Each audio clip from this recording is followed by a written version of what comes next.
Ahora sí, ahí puedan.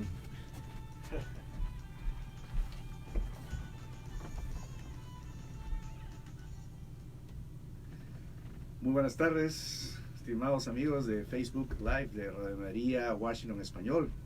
Bueno, aquí ya estamos de vuelta en su programa de domingo a las 4 de la tarde, hora del este. Quiero contarte mi experiencia de fe. Tenemos un invitado muy especial, el seminarista Guillermo González de la diócesis de Arlington con nosotros. Así que ahí le va a saludar. Muy buenas tardes. Ok, bueno, vamos a empezar en unos minutitos. Bueno, tal vez menos de un minuto.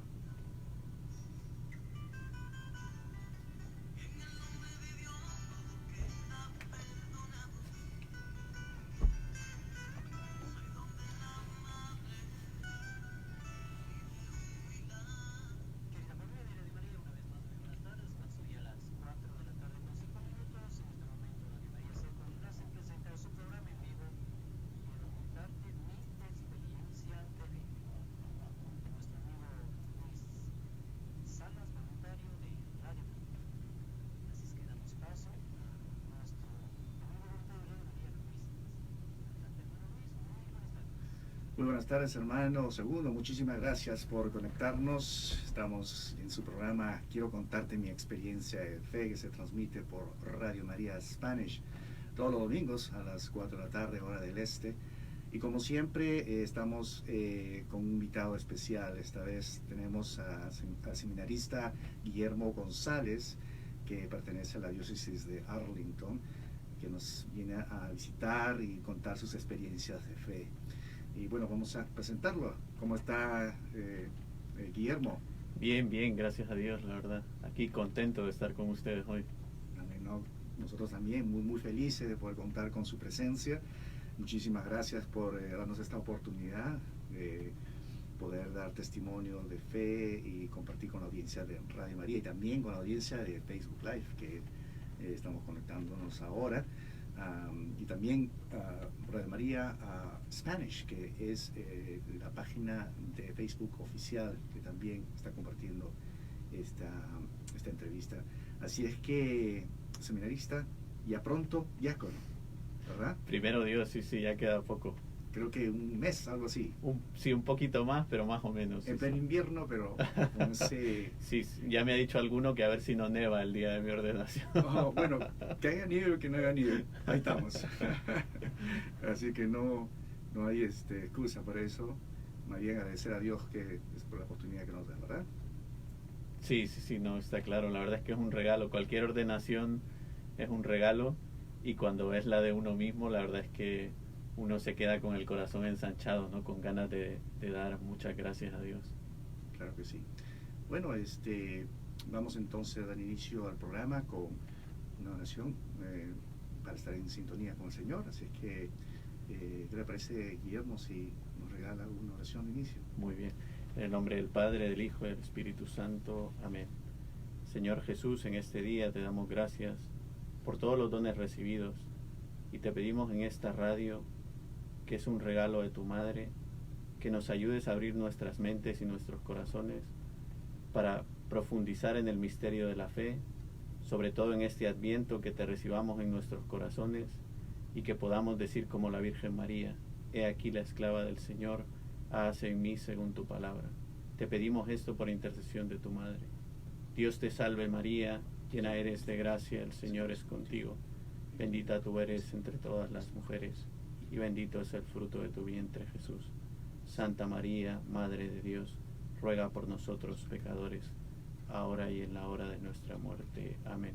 Santa María de Guadalupe, ruega por nosotros. En el nombre del Padre, del Hijo y del Espíritu Santo. Amén.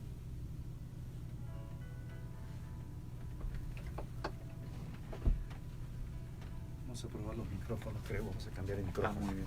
Sí. No, está bien. Sí.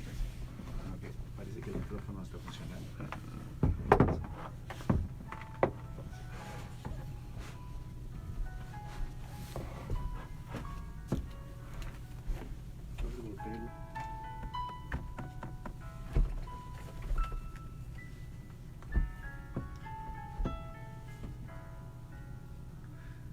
Bueno, creo que ahora tenemos un mejor micrófono.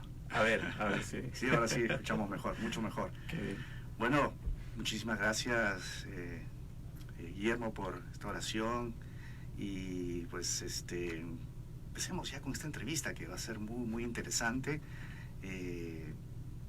Sabemos que en más o menos un mes se va a recibir de diácono en transición. Y bueno, fuera de las cámaras o fuera de estar en sintonía con ustedes, hermanos, estábamos dialogando un poco y también muy pronto vamos a tener esa ordenación. Así que vamos a hablar de eso con Guillermo. Pero antes que nada, quisiéramos conocer un poco de él, quisiéramos saber quién es Guillermo González.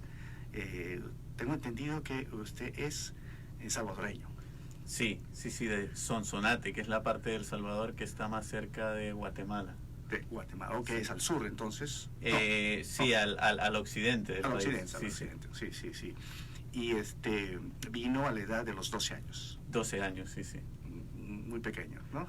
Sí, la verdad es que es de esas edades que uno más bien emigra porque toca, ¿no? O sea, cuando los papás le dicen a uno con 12 años, nos vamos, significa nos vamos, ¿no? Ni siquiera se plantea uno quejarse o no decir... puedo opinar.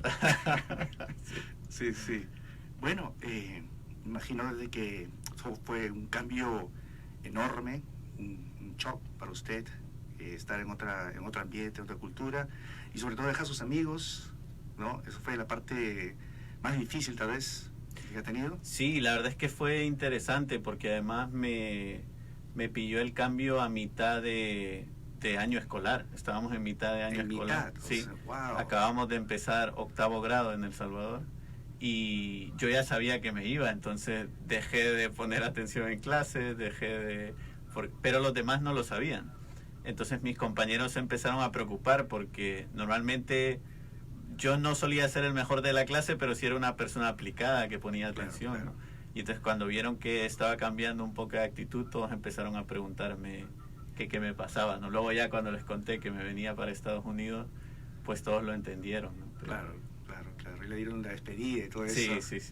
Sí, la verdad es que fue muy bonito. ¿Y todavía se sigue contactándose con sus amigos, con sus compañeros? Tengo mucho contacto todavía con algunos compañeros del colegio y la verdad es que para muchos ha sido un poco un shock el tema de la vocación porque aunque yo siempre he sido creyente y yo creo que mis amigos lo sabían, yo creo que yo el primero, ¿no? Ninguno nos lo esperábamos.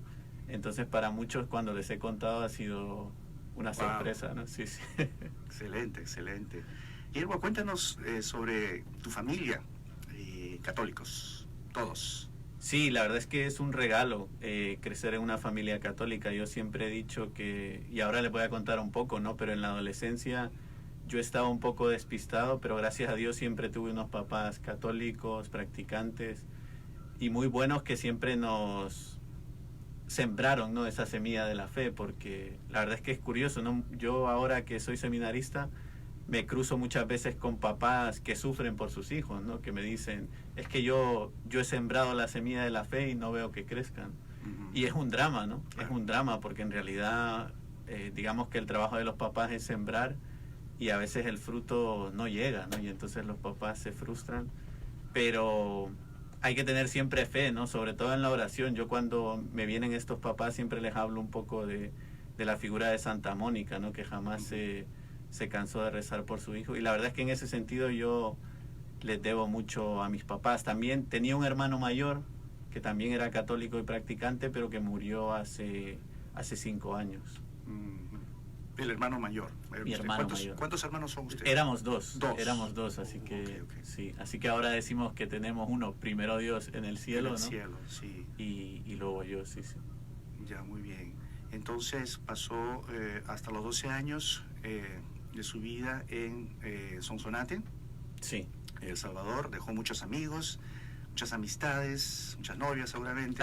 No. Y luego llegó a los Estados Unidos y aquí continuó sus estudios. Sí, la verdad es que fue, bueno, la verdad no les cuento nada que les sea extraño, ¿no? Pero el shock de llegar a un nuevo país, claro, con horizontes más grandes, y quizás lo más interesante fue el tema de tener que aprender una lengua nueva, ¿no? Yo no sabía mucho inglés más que lo que le enseñan a uno en el colegio, que es pollito chicken y poco más, ¿no?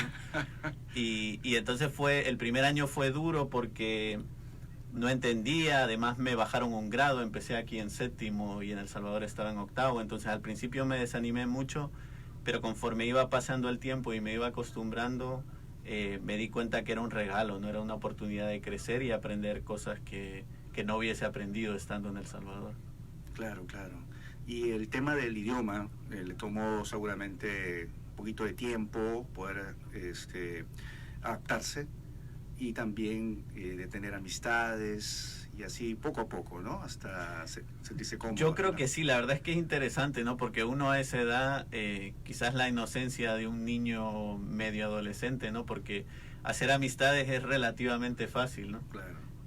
Porque al final uno tiene compañeros, habla con ellos y hay esa inocencia de tener la naturalidad de decirle hola a alguien que uno no conoce, ¿no? Entonces, lo de hacer amistades no fue tan difícil. Lo del idioma sí, un poquito más, pero al final, yo se lo decía a usted, ¿no? Antes, un poco medio en broma, medio en serio, ¿no? Que casi que uno está obligado a aprender, ¿no? Porque yendo a clases todo el día en inglés, pues uno aprende o aprende. Claro, exactamente, sí, sí. Y aparte que también los medios de comunicación, la televisión, la radio, todo eso, ¿no? Ayudaba mucho. Pero en cuanto a la fe, siempre mantenía ese mismo ritmo de practicar, ¿no? Ir a la iglesia, a la misa los domingos. Y ¿estaba en eso usted o todavía como que más o menos estaba experimentando otras cosas? Pues ¿Cómo veía en ese entonces la fe? ¿Cómo lo veía usted? Sí, la verdad es que lo que le decía antes, en general practicábamos bien y mucho con mis papás, ¿no? Que siempre se preocupaban de llevarnos. De todas maneras, en ese lapso de los primeros años que llegué, como que de repente la necesidad de verme en un país nuevo, en un idioma nuevo y en esta especie de crisis existencial, si podemos llamarlo así, ¿no? Surgió en mí un deseo de acercarme más a la fe, pero de manera personal, no ya porque mis papás me llevaban a misa, sino de hacer algo por mi cuenta. Entonces, durante mucho tiempo estuve buscando un grupo de jóvenes y, si les soy sincero, quizás estuve 1 año y medio o 2 años que no encontraba nada. La verdad, yo buscaba por las parroquias y no encontraba nada, hasta que al final, un día, bueno, curiosamente con mis papás solo conocíamos la parroquia de Cristo Redentor en Sterling. Sí. Y nosotros vivíamos en Fairfax, entonces viajábamos todos los domingos hasta Sterling porque era la única iglesia que conocíamos.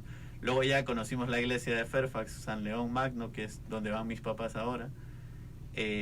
Pero hasta entonces íbamos a Sterling, ¿no? Y una vez saliendo de misa en Sterling, me encontré a unos chicos de un grupo de jóvenes que me invitaron a un retiro en silencio. Yo no sabía lo que era eso y al final me anoté más por la curiosidad que por las ganas, ¿no? Y la verdad es que fue una experiencia muy bonita. ¿A los cuántos años más o menos era? Esto yo tendría entonces, me imagino, 15 años. 15 años, ok. Sí. Ya, está bien. Entonces, y tuvo su primera experiencia con este grupo de jóvenes, mejor dicho, este retiro en silencio. Sí. ¿Cómo fue ese retiro de silencio? Pues la verdad es que fue un regalo de Dios. Yo creo que siempre que cuento el tema de mi vocación, cuento lo del retiro en silencio, ¿no? Porque fue un momento que a mí en concreto me cambió la vida. Hasta entonces Jesús para mí era ir a misa, era recibir los sacramentos, y Jesús es todo eso, ¿no? Yo no quiero decir que Jesús no sea eso, ¿no? Pero estar un fin de semana en silencio, enfrente de Jesús Eucaristía, de repente me empecé a dar cuenta de algo que ya sabía, pero que no había practicado, ¿no? Jesús es una persona viva con la que no solo tengo que hablar cuando voy a misa, ¿no? Que por desgracia es lo que muchos pensamos, ¿no? Sino tengo que hablar con Él todos los días y tengo que ver este diálogo con Jesús como una necesidad, ¿no? Entonces yo me acuerdo que después de ese retiro en silencio, con los 15 años que tenía, ¿no? Me propuse rezar todos los días, ¿no? Por lo menos 10 minutos. Y como podía, pues iba rezando, y eso ya me ayudó para ir teniendo hábito de oración todos los días. Así es. Mire, yo tuve un retiro de silencio más o menos a la edad de los 15 años. Uh-huh. Y fue prácticamente por por invitación de mi mamá. Mejor dicho, ella me empujaba, ¿no? Sí. Y yo no quería, obviamente, pero tenía que ser obediente y todo eso. Y era un retiro que empezaba el día viernes, empezó, ¿no?, de noche, y era hasta el domingo a mediodía. Bueno, fue una tortura. Bueno, en ese entonces, obviamente, Sí, ¿no? sí, O sí. sea, era mi primera experiencia. Primero que no podías hablar, no podías hablar con las personas que estaban ahí. Era con el único que podías hablar, y era con el sacerdote. Sí. Luego en la cena, donde, bueno, pues la hora donde de repente, aparte de comer y tener hambre, posiblemente entablar diálogo con las personas que estaban también, estábamos compartiendo, pero aún así era un momento de reflexión. Sí. Que teníamos que leer unas escrituras y todo era eso. Entonces, pero el domingo fue distinto. El domingo fue maravilloso, que muchos de nosotros como que nos habíamos identificado, nos habíamos familiarizado con toda esta experiencia y que queríamos seguir un poquito más. O sea, para todos, yo creo que siempre van a tener esa experiencia, ¿no? Pero que las finales encuentras algo hermoso y que solamente el Señor te lo puede dar, ¿no? Ese regalo que solamente el Señor te lo puede dar a ti, y que yo creo que a partir de ahí es cuando yo descubrí que hay tantas cosas más que uno necesita, ¿no? A saber, obviamente, de que pasan los años, todo, pero te queda eso, Sí, te marca. Sí. Fíjese que ahora que lo oí hablar a usted, ¿no? Y a mí siempre me ha gustado, el Papa Benedicto, la primera encíclica que escribió, Deus Caritas Est, Dios es amor, empieza así, ¿no? El número 1 dice, no se empieza a ser cristiano por una decisión ética o moral o por una idea, sino por el encuentro con Cristo vivo, ¿no? El encuentro personal con Cristo vivo. Y es esto, ¿no? A veces uno es cristiano pues por idea o por tradición o porque me llevan mis papás, ¿no? Pero cuando uno tiene una experiencia personal de que Cristo le habla a uno directamente al corazón, eso le cambia la vida, ¿no? Y eso le ha pasado a muchos santos, ¿no? A muchos santos, sí. Sí. Bueno, 15 años, ¿cuándo entonces usted empieza a tener digamos, esa inquietud y finalmente el llamado, ¿no? ¿Cómo así suceden estas cosas? Pues mire, yo seguí yendo a los retiros en silencio, me propuse ir todos los meses. Oh, okay. Y dentro de lo que cabe lo cumplía, ¿no? Algún mes, pues, por lo que sea no iba, pero en general iba, ¿no? Trataba de ser consecuente. Sí.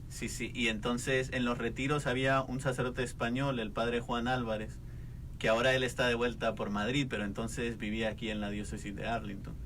Y yo fui a confesarme con él un día en el retiro, y él no me conocía a mí de nada. Yo tenía entonces 15, 16 años.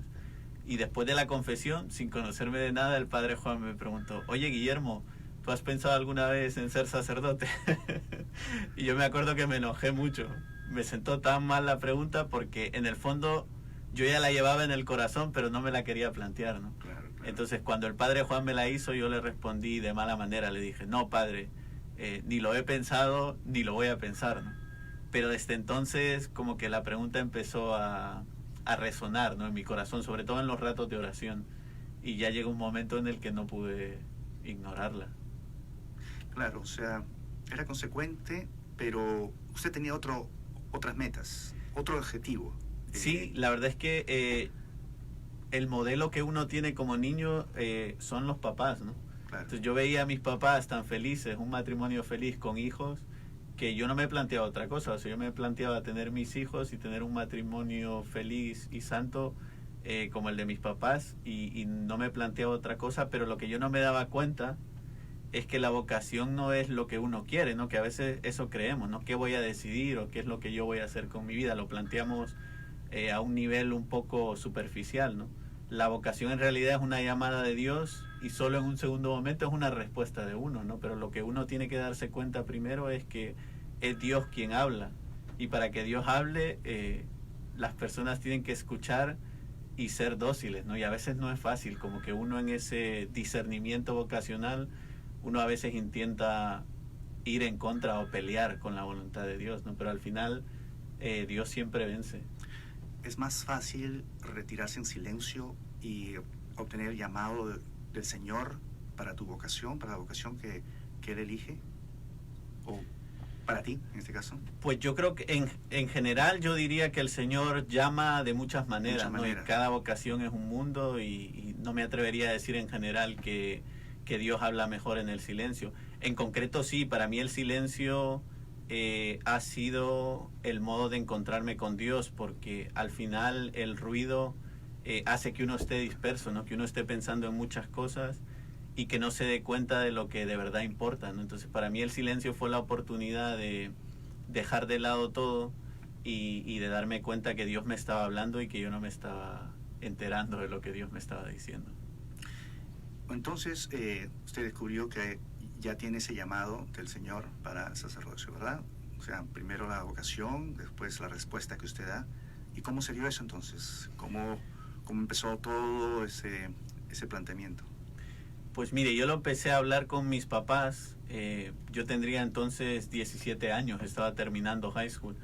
Y en un principio mis papás, bueno, se alegraron porque son católicos y son practicantes, pero me acuerdo unas palabras que me dijeron los dos, ¿no? Me dijeron, tú eres joven e inmaduro y tienes que pensar bien las cosas. Entonces yo lo veía como un comentario de papás, ¿no? Como diciendo, mis papás ya están con el mismo cuento. Pero en realidad era un consejo muy bueno que yo luego con los años he descubierto que era verdad, ¿no? Entonces no me lo parecía. Y bueno, lo que empezó simplemente como una conversación con mis papás fue creciendo porque yo entonces ya tenía un director espiritual, hablaba con un sacerdote todos los meses y él me daba siempre un libro para leer, alguna vida de un santo, y me preguntaba, ¿no? Cómo iba la vida de oración, si estaba leyendo la Biblia, si hacía examen de conciencia, que cómo me iba. Y entonces después de un tiempo de hablar con el sacerdote, yo acababa de leer la vida de San Ignacio de Loyola y me encantó, ¿no? Hasta el día de hoy San Ignacio sigue siendo de mis santos favoritos. Y yo le dije a él, yo querría ser sacerdote, pero como San Ignacio, ¿no? Como San Francisco de Asís, me gustaría estar en una orden religiosa. Y entonces al sacerdote se le encendieron los ojos, ¿no? De repente, y me dijo, yo soy religioso. Yo hasta entonces no lo sabía. Yo pensaba que era diocesano porque le veía con hábito diocesano, ¿no? Con el clérima. Y entonces cuando me dijo, yo soy religioso, él empezó a explicarme un poco sobre su congregación.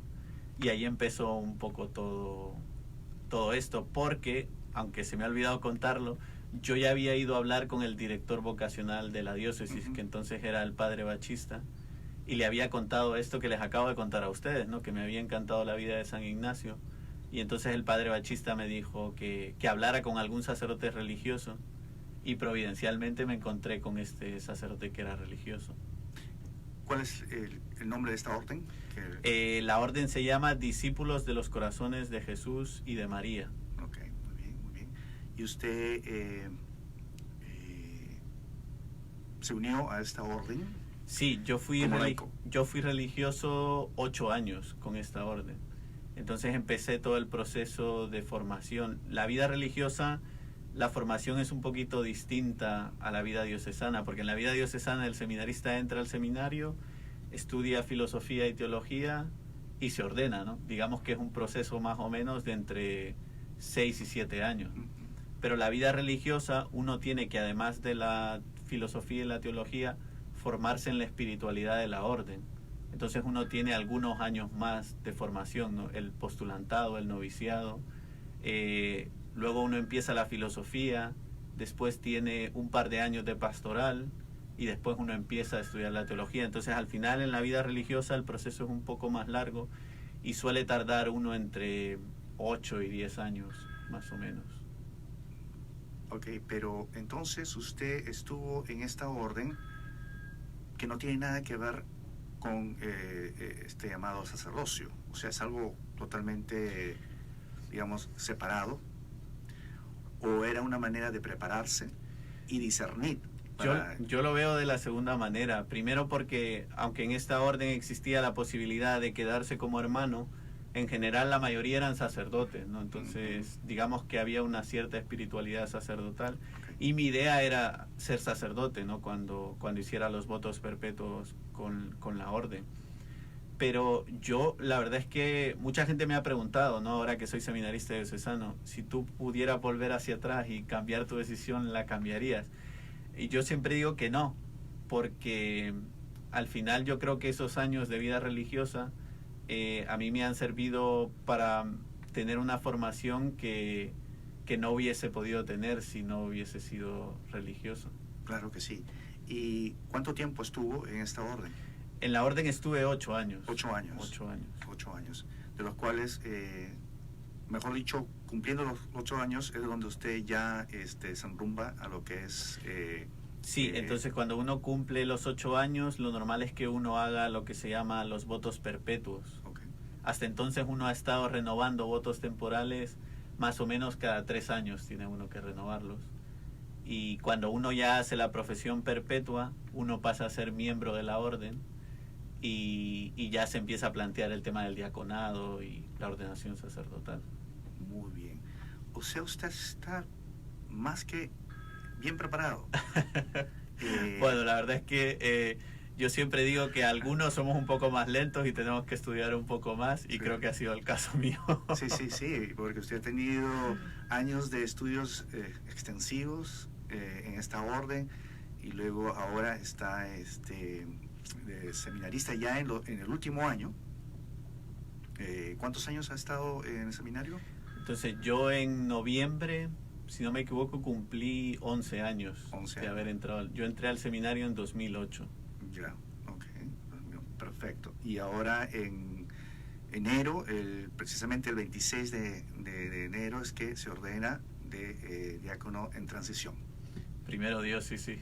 Y la ordenación va a ser en la parroquia donde sus padres asisten. Sí. La verdad es que ha sido un regalo, porque ha sido todo idea del obispo, porque todo el mundo cree que ha sido idea mía, ¿no? Porque es mi parroquia, pero no, ha sido todo idea del obispo. El obispo, la verdad es que es una persona muy cercana, muy pastoral, y entonces desde el primer día él me dijo: mira, como te vas a ordenar solo, lo vamos a hacer en tu parroquia y lo vamos a hacer durante la misa de domingo. Oh, y wow. Yo me quedé impresionado, ¿no? Porque primero, no es muy normal que uno se ordene solo, y segundo, no es muy normal que uno se ordene fuera de la catedral, y tercero, todavía es menos normal que uno se ordene un domingo, ¿no? Claro que entonces sí. han sido todo detalles y regalos de parte del obispo. Maravilloso. De hecho, de que vamos a hacer todos los arreglos para también poder acompañarlo. Sí. ¿No? Ya que va a ser una misa de domingo, y bueno, pues también a la audiencia local, ¿no? Del área metropolitana, ya saben, el domingo 26 de enero a la 1 de la tarde. A las 11 de la mañana. 11 de la mañana, sí. Okay, en la iglesia San León el Magno, correcto. Esto es en Fairfax, Virginia.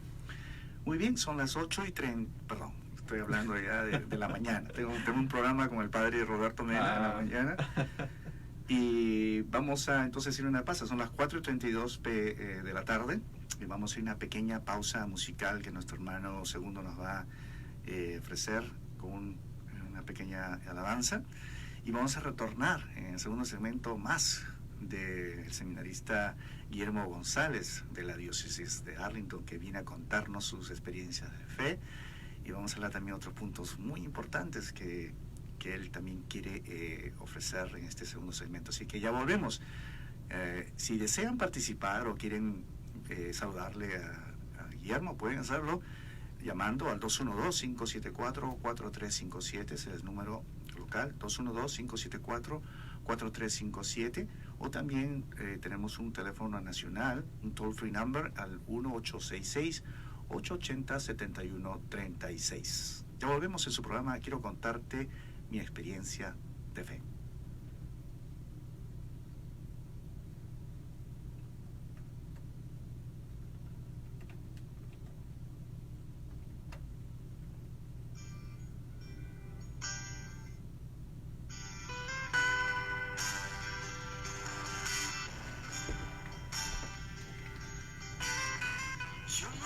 Hermano Segundo García nos ayuda siempre con los temas, y él es bueno en este toca temas que son más o menos acorde a lo que se está hablando, ¿no?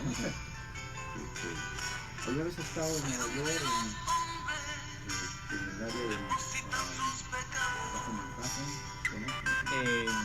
Yo creo que está en Nueva York 2 veces, simplemente en Times Square, no creo que está... Por ahí está la de la programa, 10 minutos, probablemente. Está más que invitado. Gracias. El segundo segmento vamos a hablar sobre los temas de la historia y el tiempo se pasa, pero son como las hormigas, no quiero decir mucho y al final hay que... Y ahora que Papa Francisco ha pedido a los sacerdotes que sean cosas.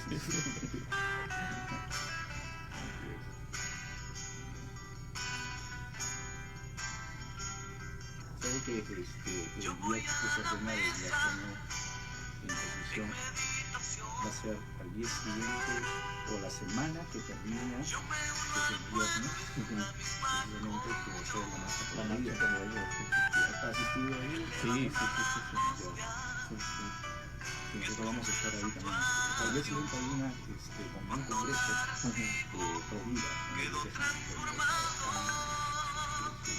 a invitar. Sí, puedo.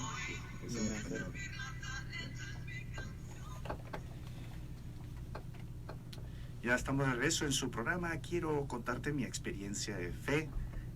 Gracias al hermano Segundo García por habernos ofrecido esa alabanza. Y bueno, estábamos hablando con el seminarista, pronto ya diácono en transición, solamente un mes nada más, sobre su experiencia de fe, ¿no? Desde su infancia, su juventud, cómo tuvo ese llamado y cómo también ha discernido durante este tiempo en esta orden religiosa, y que pues hemos visto que él tiene unos estudios bastante extensos, bien preparado, diría yo, y bueno, pues estamos tan contentos y alegres de tenerlo, Guillermo, y vamos a tener otra alegría más próximo enero, celebrando su ordenación de diácono en transición. Así es que vamos a seguir dialogando entonces. Estábamos hablando, bueno, ya llegamos al tema esto de seminario y bueno,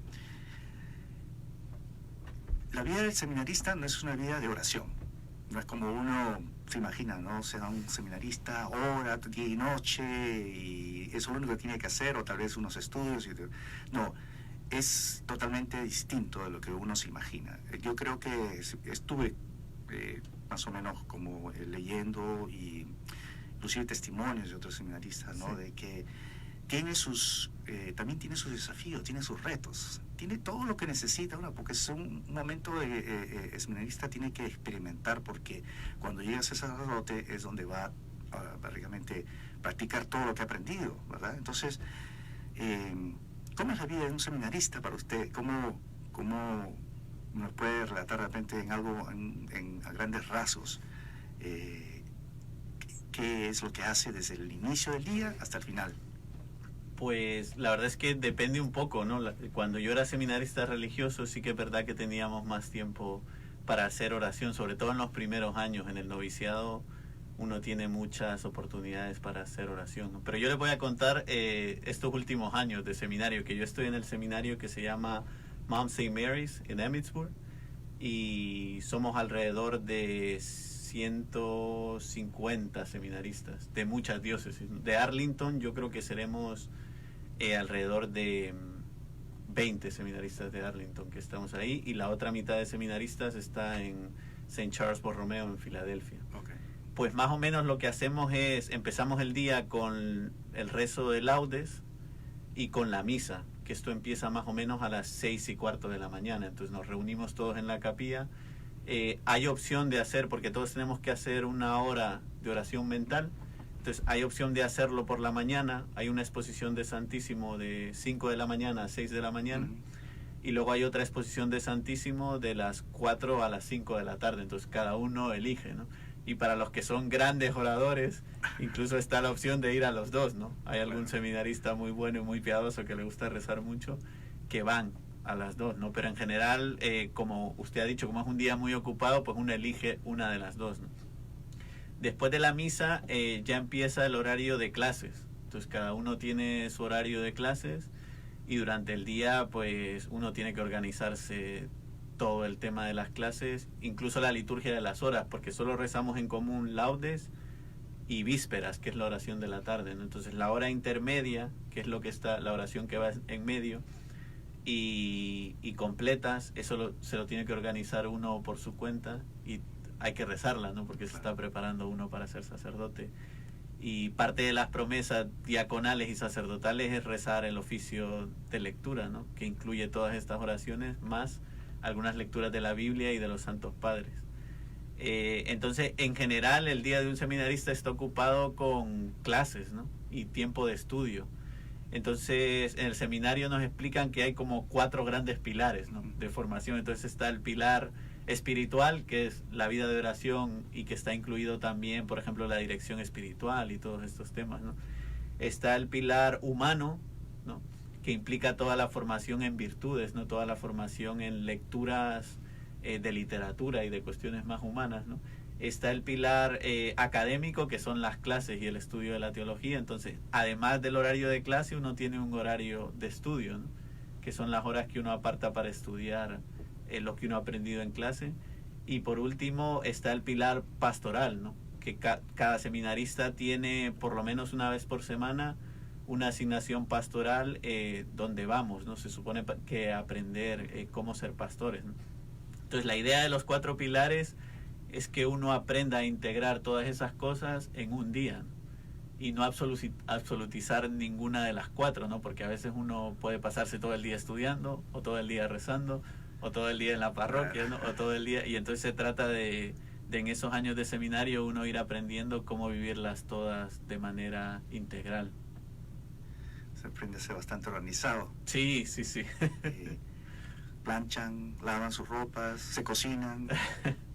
Pues mire, la verdad es que cuando yo era religioso, sí, todo eso lo hacíamos, ¿no? Ahora que estoy en Mount St. Mary's, cocinar no, porque como Mount St. Mary's también es universidad, entonces comemos en el comedor de la universidad, ¿no? Y luego lavar sí que lavamos, hay una laundry en el seminario y cada uno es el encargado de su laundry, sí, sí, sí.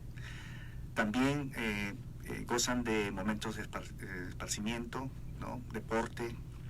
Sí, la verdad es que bueno, cada seminario es un mundo, ¿no? Pero en Mount St. Mary's tenemos la tradición de jugar mucho al fútbol, ¿no? Al soccer, nos encanta. Entonces, qué bien. No sé si ustedes sabían, pero hay una copa que jugamos entre 4 seminarios una vez al año que se llama Vianney Cup, que es la copa de San Juan María Vianney, del cura de Ars. No sabía yo. Y los 4 seminarios son St. Mary's en Baltimore, que es el primer seminario de Estados Unidos, porque Baltimore es la diócesis primada. Mount St. Mary's en Emmitsburg, que es donde yo estoy, que es el segundo seminario del país. Y luego Theological College en D.C. y...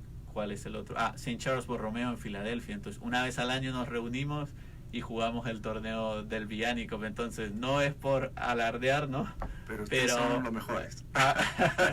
El torneo se ha jugado 15 veces y Mount St. Mary's ha ganado el trofeo 14 veces. Entonces... es una potencia, como más o menos en Barcelona, Real Madrid, algo así. Tanto yo no creo, pero sí que nos encanta jugar al fútbol. La Liga de Vianney. Sí, sí. Muy interesante, muy interesante. ¿Y esto se puede también ver, se puede abierto al público o es algo así interno? Pues en general es abierto, lo único es que vamos variando, entonces cada año es en un seminario distinto. Este último año fue en Baltimore, en St. Mary's, y creo que el año que viene va a ser en Filadelfia, en St. Charles Borromeo. Sí, qué bien, qué bueno, qué bueno. Mire, tantas cosas que hace, o sea, tiene que vivir como todos vivimos, ¿verdad? Porque al final es como se está preparando usted para ser sacerdote y también obviamente que seguramente visitan escuelas, visitan lugares, tratan con las personas, una serie de cosas. Y usted me contó fuera de de los micrófonos, que tiene conocimientos que quisiera desarrollarlos cuando se hace. Es un deseo, porque al final es lo que Dios también quiere, ¿no? La voluntad de Dios, ¿no? Pero uno de sus deseos personales es enfocarse en este ministerio de la familia, ¿no? Inclusive usted citó y estuve chequeando un poquito sobre estas 129 catequesis que el Papa Juan Pablo II lo tituló como la teología del cuerpo. Y usted tiene ese deseo de alguna vez pues poder desarrollar, hacer un ministerio, poder enseñar, hacer charlas, y también sobre Familiaris Consortio, que también es muy interesante, es una exhortación apostólica, tantas cosas que, bueno, que nuestro queridísimo Papa San Juan Pablo II nos ha dejado. Y ¿qué nos puede decir de esto? ¿Cuál es ese deseo? ¿Cuál es el proyecto que tiene con respecto a estos puntos? Pues mire, la verdad es que al final está todo conectado, ¿no? Porque ya cuando yo hice el retiro en silencio siendo adolescente, de repente me di cuenta de algo que no sabía a nivel práctico, pero sí a nivel teórico, y es que todos estamos llamados a ser santos. Amén.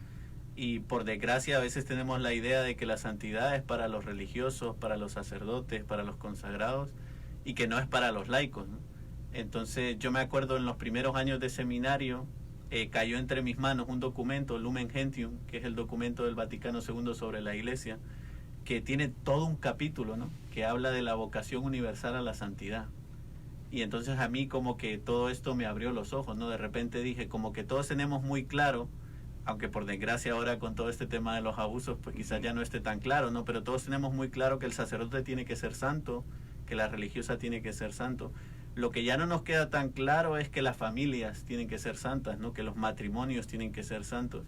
Y esa fue una gran intuición que tuvo San Juan Pablo II, y que nosotros tenemos que luchar porque todos entendamos, ¿no? Porque a veces parece que el matrimonio o la vida laical son una vocación de segundo rango, cuando en realidad no lo son, ¿no? Si el mismo Señor elevó el matrimonio a sacramento, ¿no?, eso significa de que la santidad del matrimonio también es importante para la iglesia, ¿no? Y una iglesia sin matrimonios santos es una iglesia que está abocada a la perdición, no, porque el Señor prometió de que las llaves de que la iglesia siempre va a estar, ¿no?, y que no va a caer, pero al final digamos que el vehículo principal de la evangelización en la iglesia siempre ha sido el matrimonio y la familia, ¿no? Entonces tenemos que luchar por no perder esto, porque todo está conectado. Al final van a haber vocaciones religiosas y sacerdotales si hay familias santas.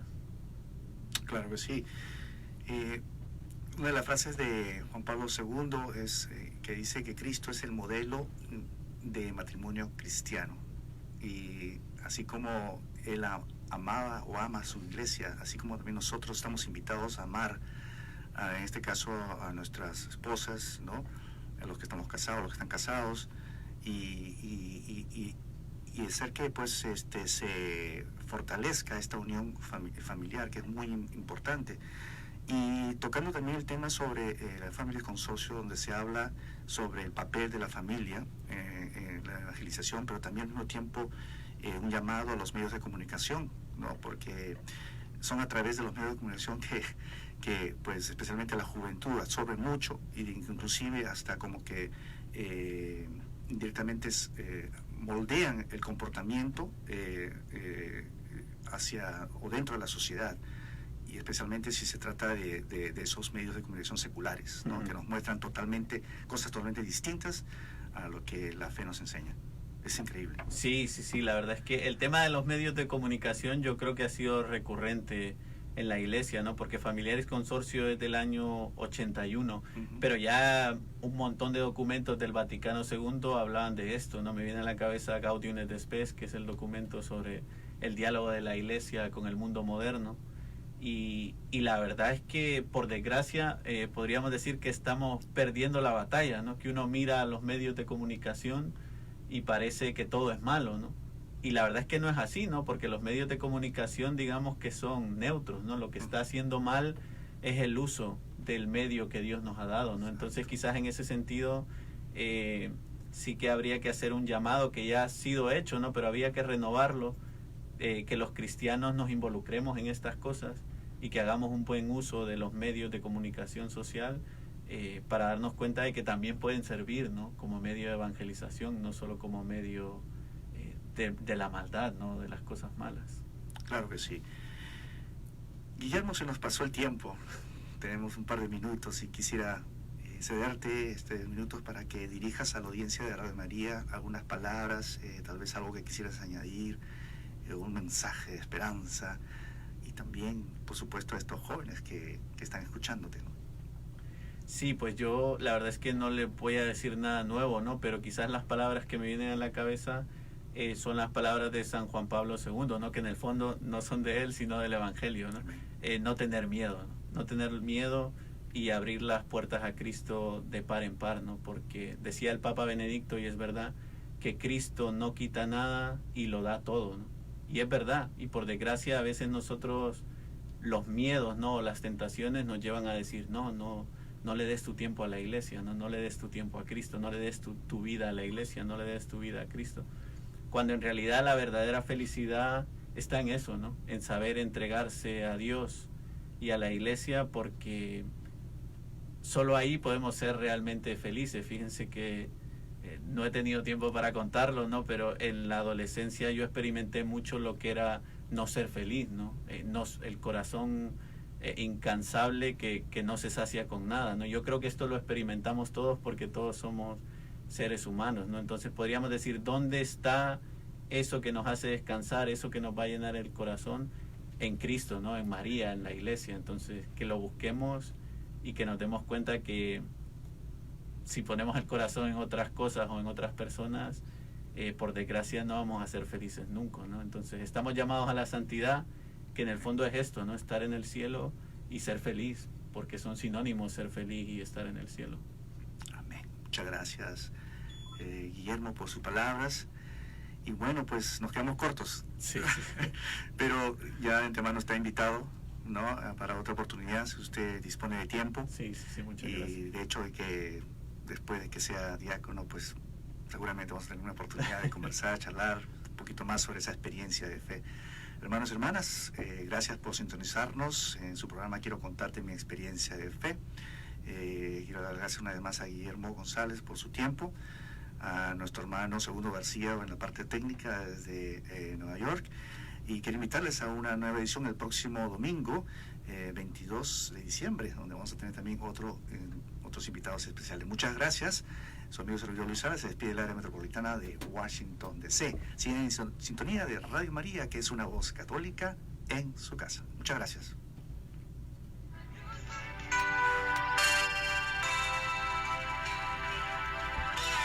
Gracias, ¿ya? No, gracias a usted. La verdad es que... Muchas gracias por invitarnos.